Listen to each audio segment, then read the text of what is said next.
एक साहूकार था। उसकी 2 बेटियां थीं। वो दोनों पूर्णिमा का व्रत करती थीं। बड़ी बेटी व्रत पूरा करती थी और छोटी बेटी अधूरा करती थी। साहूकार ने दोनों बेटियों का धूमधाम से विवाह किया। कुछ समय पश्चात दोनों गर्भवती हुईं और दोनों ने बच्चों को जन्म दिया, परंतु छोटी बेटी के संतान होते ही मर गई। इसके बाद भी छोटी बेटी के जब भी संतान होते ही मर जाती थी।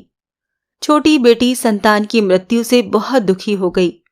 उसने पंडितों से इसका कारण पूछा तो पंडितों ने बताया कि तुम अधूरा व्रत करती हो, जिसके कारण तुम्हारी संतान नहीं बचती है।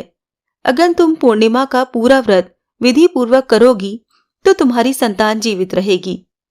पंडितों के कहे अनुसार उसने पूर्णिमा का पूरा व्रत विधि पूर्वक किया। इससे उसे लड़का हुआ, परंतु वो भी होते ही मर गया। उसने उस लड़के को पीढ़े पर लिटाया और चादर से उड़ाकर अपनी बड़ी बहन के पास गई और उसे अपने घर बुलाकर लाई। तब उसने अपनी बहन को उस पीढ़े पर बैठने को कहा। बहन जैसे ही पीढ़े पर बैठने लगी तो उसका घाघरा छूते ही वो बच्चा जिंदा हो गया और रोने लगा। तब बड़ी बहन ने छोटी से कहा, तू मुझ पर कलंक लगाना चाहती थी, मेरे बैठने से ये मर जाता तो? तब छोटी बहन बोली, बहन ये तो पहले से ही मरा हुआ था, तेरे पुण्य से जीवित हो गया। तेरे भाग्य से ही इसका पुनर्जीवन हुआ है।